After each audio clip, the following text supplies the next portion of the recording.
Good morning प्यारे बच्चों। जैसे कि पिछले वीडियो में हम लोग अध्याय 3 पढ़ चुके थे, आज से हम लोग अध्याय 4 यानी आंकड़ों का प्रबंधन पढ़ने जा रहे हैं। ठीक है, तो सबसे पहले समझेंगे कि आंकड़ा क्या है, आंकड़ा किसे कहते हैं और आंकड़ा के अंतर्गत हम क्या क्या सीख सकते हैं। तो चलिए सब चर्चा करेंगे आज निश्चित रूप से इसके कंसेप्ट पर, आंकड़ा क्या है और इसको कैसे एकत्रित करते हैं और अपने दैनिक जीवन में इसका क्या क्या उपयोग है।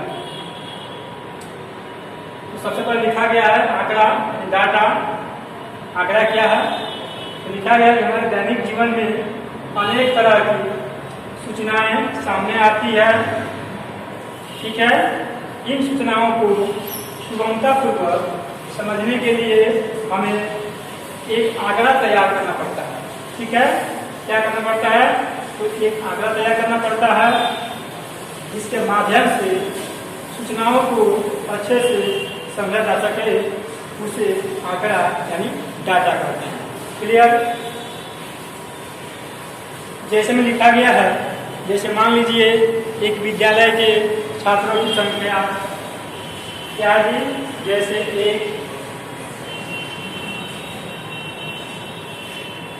एक विद्यालय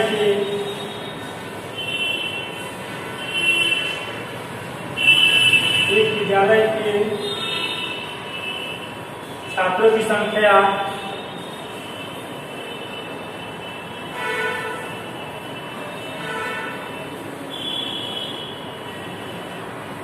ठीक है। और एक एग्जाम्पल, जैसे एक फैक्ट्री में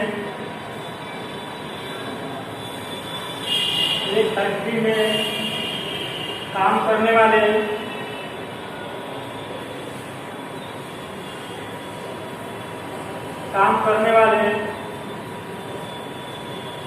मजदूरों की संख्या,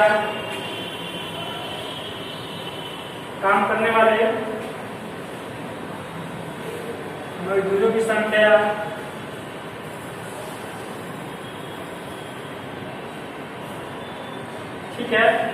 जैसे लिखा है, मान लीजिए एक फैक्ट्री में काम करने वाले मजदूर संख्या। ठीक है, अब मजदूर में कोई मजदूर कम काम करता है, कोई मजदूर अधिक काम करता है, किसी मजदूर का वेतन अधिक मिलता है और किसी मजदूर का वेतन कम मिलता है। इन सभी बातों को हम समझने के लिए एक आंकड़ा तैयार करते हैं। पहले जैसे मान लीजिए कि हम अभी बोले हैं, एक फैक्ट्री में काम कर रहे हैं कुछ मजदूर है, इसमें से कुछ मजदूर अधिक मेहनती होते हैं, कुछ मजदूर कम मेहनती होते हैं, कुछ ऐसे मजदूर होते हैं जिनको अधिक वेतन मिलता है और कुछ ऐसे मजदूर होते हैं जिनको कम वेतन मिलता है। तो इसके आधार पर हम एक डाटा बना सकते हैं, आंकड़ा, और उसके अंतर्गत हम लोग उनके बारे में अच्छा से अध्ययन कर सकते हैं कि कितने ऐसे मजदूर है जो अच्छे काम करते हैं यानी ज़्यादा मेहनत करते हैं, और कितने ऐसे मजदूर है जो कम काम करते हैं, और कितने ऐसे मजदूर है जिनको अच्छा वेतन मिलता है, और कितने ऐसे मजदूर है जिनको कम वेतन मिलता है। तो इन सभी सूचनाओं को हम एक डाटा के माध्यम से एकत्रित कर सकते हैं और उसको समझ सकते हैं। ठीक है, जैसे लिखा गया है एक विद्यालय के छात्रों की संख्या, मान लीजिए एक विद्यालय में कुल कितने छात्र हैं।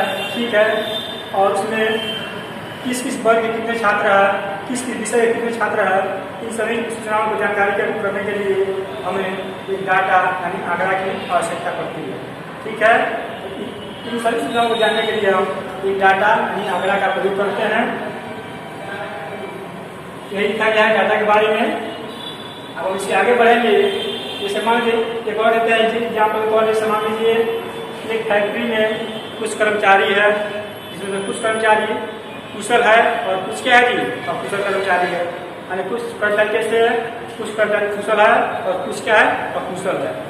तो वहाँ को ज्ञान करना पड़ेगा एक फैक्ट्री में कितने कर्मचारी है और उसमें से कितने कुशल है और कितने अकुशल कर्मचारी है। इस तरह के बहुत से प्रश्न हमें बन सकता है। जैसे मान लीजिए कोई सूचना आता है, उस सूचना से माध्यम से हमें क्या क्या चीज़ें पता करनी होती है और क्या क्या उसमें अच्छी चीज़ें होती है, क्या उसमें अच्छी चीज़ें नहीं होती है, इन सबको हम एक आंकड़ा के माध्यम से उसको एकत्रित करके उसको अलग अलग पार्ट में बांट सकते हैं। तो इसके तहत यानी आंकड़ा के तहत हम लोग बहुत कुछ सीख सकते हैं अपने दैनिक जीवन के आधार पर। तो चलिए बढ़ते हैं इसके अगले स्टेप की तरफ। आपका अगला स्टेप है इसमें का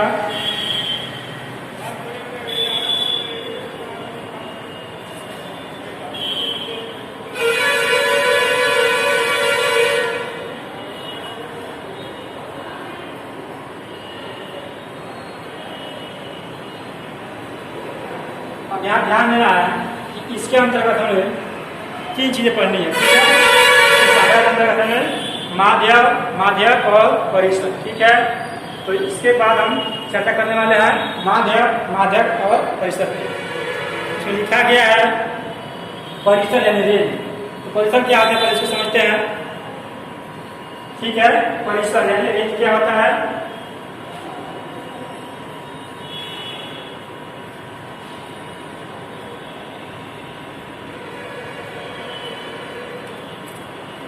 तो परिषद का अर्थ होता है कि दी हुई आंकड़ों में से यानी दी हुई संख्याओं या आंकड़ों में से जो बड़ा आंकड़ा होता है यानी जो बड़ी संख्या होती है उसमें से छोटी संख्या को घटाया जाता है और घटाने के बाद जो मान प्राप्त होता है वही परिसर या रेंज कहलाता है, ठीक है। इसमें कुछ आंकड़े दी गई होती है और उस आंकड़ों के आधार पर आपको पूछा जाता है परिसर यानी रेंज। तो इसका सामान्य अर्थ क्या होता है?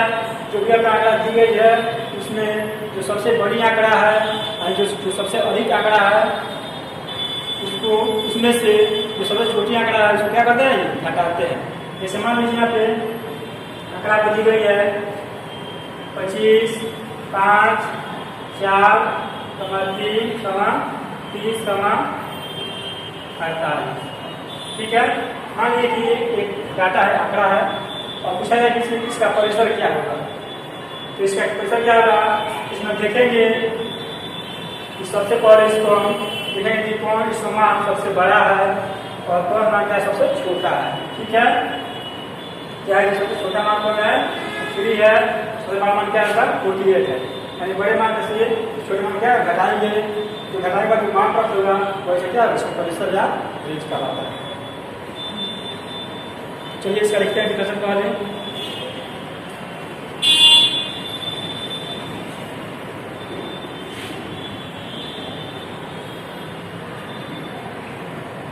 लिखा गया है कि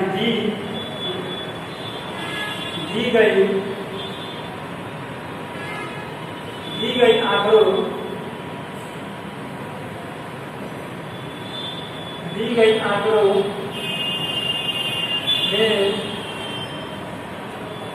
गई आंकड़ों में सबसे पहले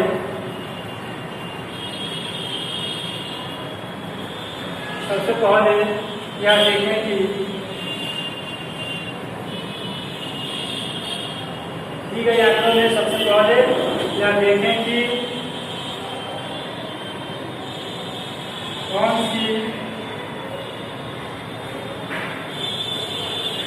सी संख्या सबसे छोटी है, कौन सी संख्या सबसे छोटी है